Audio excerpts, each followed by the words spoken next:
Sea Curse by Robert E. Howard. And some return by the failing light, some in the waking dream, for she hears the heels of the dripping ghosts ride through the rough roof beam. Kipling. They were the brawlers and the braggarts, the loud boasters and hard drinkers of Faringtown, John Coolrick and his crony, Lylip Canool. Many a time have I, a tousled-haired lad, stolen to the tavern door to listen to their curses, their profane arguments and wild sea-songs, half fearful and half in admiration of these wild rovers. I, all the people of Faringtown gazed on them with fear and admiration, for they were not like the rest of the Faring men. They were not content to ply their trade along the coast and among the shark-teethed shoals. No yawls, no skiffs for them. They fared far, farther than any other man in the village, for they shipped on the great sailing ships that went out on the white tides to brave the restless gray ocean and make ports in strange lands.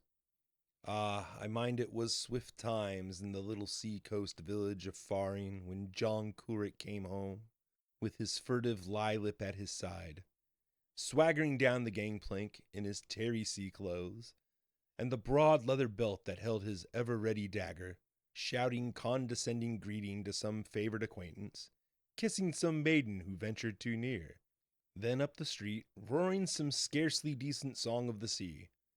How the cringers and the idlers, the hangers-on, would swarm about the two desperate heroes, flattering and smirking, guffawing hilariously at each nasty jest.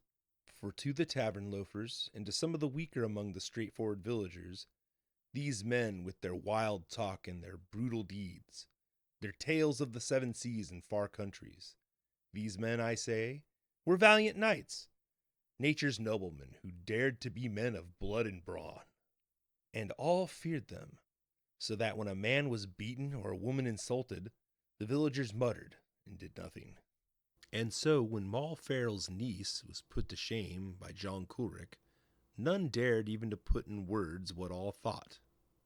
Moll had never married, and she and the girl lived alone in a little hut close to the beach, so close that in high tide the waves came almost to the door. The people of the village accounted old Moll something of a witch, and she was a grim, gaunt old dame who had little to say to anyone. But she minded her own business and eked out a slim living by gathering clams and picking up bits of driftwood. The girl was a pretty, foolish little thing, vain and easily befooled, else she had never yielded to the shark-like blandishments of John Coolrick. I mind the day was a cool winter day when a sharp breeze out of the east, when the old dame came into the village, shrieking that the girl had vanished. All scattered over the beach and back among the bleak inland hills to search for her. All save John Coolrick and his cronies who sat in the tavern dicing and toping. All the while, beyond the shoals, we heard the never-ceasing droning of the heaving, restless gray monster, and in the dim light of the ghostly dawn, Moll Farrell's girl came home. The tides bore her gently across the wet sands and laid her almost at her own door. Virgin white she was, and her arms were folded across her still bosom. Calm was her face, and the gray ties sighed about her slender limbs. Moll Farrell's eyes were stones, yet she stood above her dead girl and spoke no word till John Coolrick and his crony came reeling down from the tavern, their drinking jacks still in their hands. Drunk was John Coolrick, and the people gave back for him, murder in their souls. So he came and laughed at Moll Farrell across the body of the girl. "Zounds!" swore John Coolrick. "The wench has drowned herself, Lylip." Lylip laughed with the twist of his thin mouth. He always hated Moll Farrell, for it was she that had given him the name of Lylip. Then John Coolrick lifted his drinking jack, swaying on his uncertain legs. "A health to the wench's ghost!" he barreled, while all stood aghast. Then Moll Farrell spoke, and the words broke from her in a scream which sent ripples of cold up and down the spines of the throng. "The curse of the fool upon you, John Coolrick!" she screamed. The curse of God rests upon your vile soul throughout eternity. May you gaze upon sights that shall sear the eyes of you and scorch the soul of you. May you die a bloody death and writhe in hell's flames for 1,000,000 and 1,000,000 and yet 1,000,000 years. I curse you by sea and by land, by earth and by air, by the demons of the oceans and the demons of the swamplands, the fiends of the forests and the goblins of the hills, and you! Her lean finger stabbed at Lylip Canul, and he started backwards, his face paling. You shall be the death of John Kuruk, and he shall be the death of you! You shall bring John Kuruk to the doors of hell, and John Kuruk shall bring you to the gallows tree!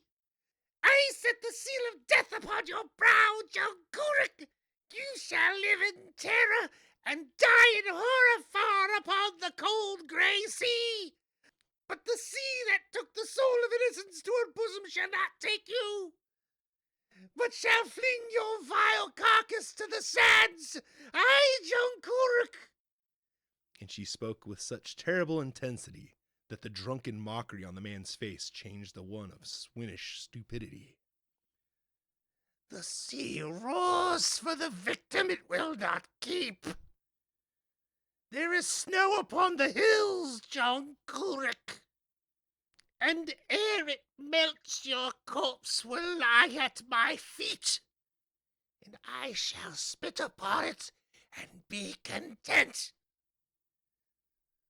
Kulrik and his crony sailed at dawn for a long voyage, and Moll went back to her hut, her clam gathering. She seemed to grow leaner and more grim than ever, and her eyes smoldered with a light not sane. The days glided by, and people whispered among themselves that Moll's days were numbered, for she faded to a ghost of a woman, but went her way, refusing all aid. That was a short, cold summer, and the snow on the barren inhill lands never melted, a thing most unusual, which caused much comment among the villagers. At dusk and at dawn, Moll would come up on the beach, gaze at the snow which glittered on the hills, then out to the sea with a fierce intensity in her gaze. Then the days grew shorter, the nights longer and darker, and the cold gray tides came sweeping along the bleak strands, bearing the rain and sleet of the sharp east breezes. And upon a bleak day a trading vessel sailed into the bay and anchored, and all the idlers and the wastrels flocked to the wharfs, for that was the ship upon which John Kuruk and Lylip Canul had sailed. Down the gangplank came Lylip, more furtive than ever, but John Kuruk was not there. To shouted queries, Canul shook his head. Kuruk deserted ship at a port of Sumatra, said he. He had a row with the skipper, lads. Wanted me to desert too. But no. I had to see you fine lads again, eh, boys? Almost cringing was Lylip Canul, and suddenly he recoiled as Moll Farrell came through the throng. A moment they stood eyeing each other, then Moll's grim lips bent in a terrible smile. There's blood on your hand, Canul! She lashed out suddenly. So suddenly that Lylip started and rubbed his right hand across his left sleeve. Stand aside, witch! He snarled in sudden anger, striding through the crowd which gave back for him. His admirers followed him to the tavern. Now, I mind that the next day was even colder. Gray fogs came drifting out of the east and veiled the sea and the beaches. There would be no sailing that day, and so all the villagers were in their snug houses or matching tales at the tavern. So it came about that Joe, my friend, a lad of my own age, and I were the ones who saw the first of the strange thing that happened. Being harum-scarum lads of no wisdom, we were sitting in a small rowboat, each shivering and wishing the other would suggest leaving. There being no reason for whatever for our being there, save that it was a good place to build air castles undisturbed. Suddenly Joe raised his hand. Say, he said, do you hear? Who can be out on the bay upon a day like this? Nobody. What'd you hear? Oars, or I'm a lubber. Listen. There was no seeing anything in that fog, and I heard nothing. Yet Joe swore he did, and suddenly his face assumed a strange look. Somebody's rowing out there, I tell you. The bay's alive with oars from the sound. A score of boats at least. You dolt, can you not hear? Then, as I shook my head, he leaped and began to undo the painter. I'm off to sea. Name me a liar if the bay is not full of boats, altogether like a close fleet. Are you with me? Yes, I was with him, though I had heard nothing. Then out in the grayness we went, and the fog closed behind and before, so that we drifted in a vague world of smoke, seeing not and hearing not.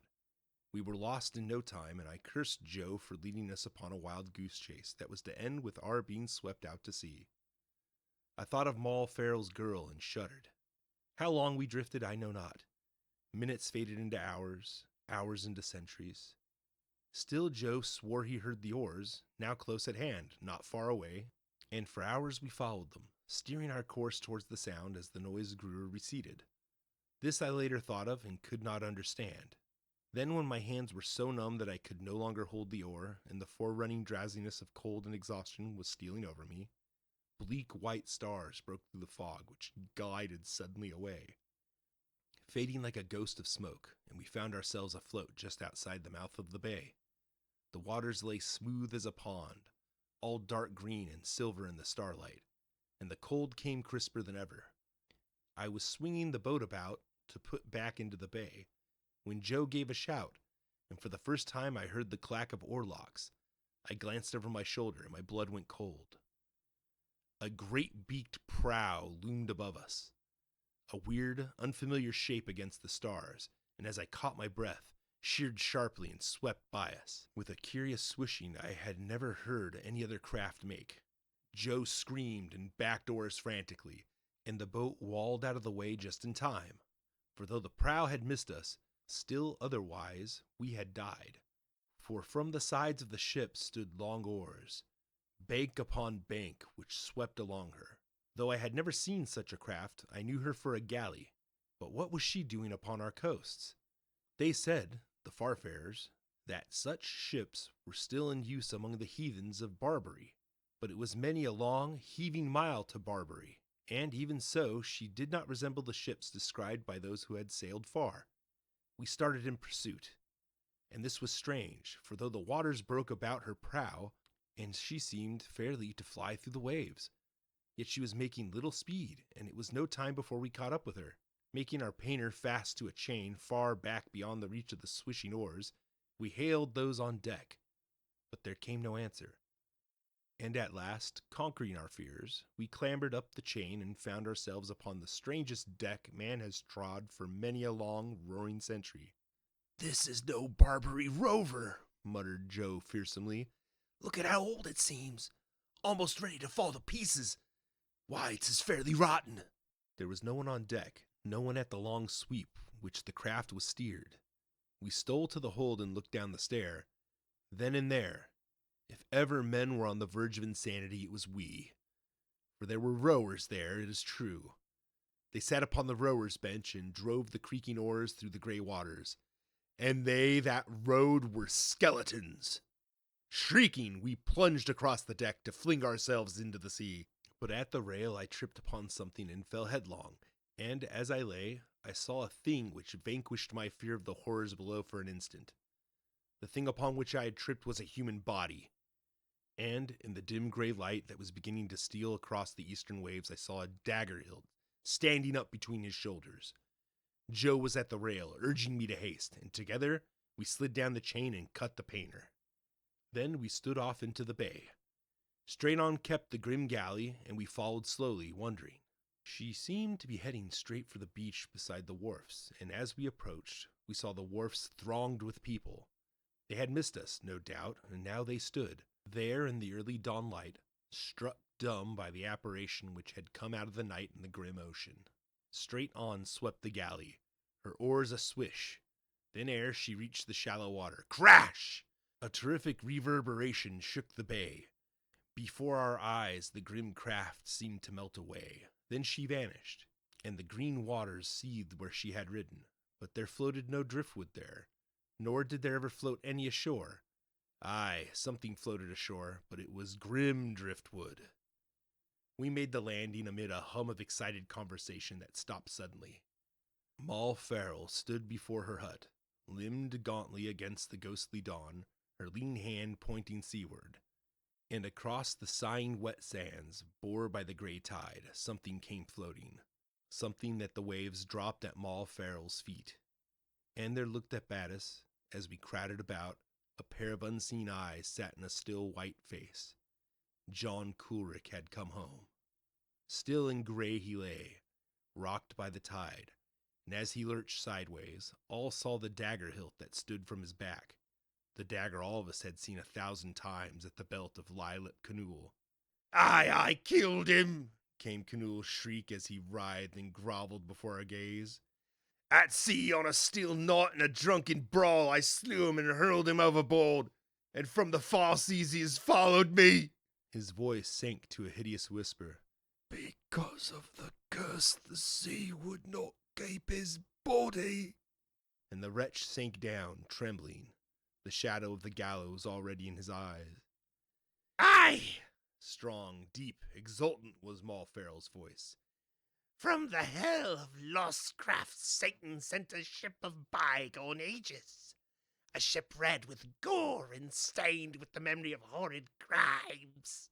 None other would bear such a vile carcass. The sea has taken vengeance and has given me mine. See now how I spit upon the face of John Coolrick. And with a ghastly laugh, she pitched forward, the blood starting to her lips. And the sun came up across the restless sea.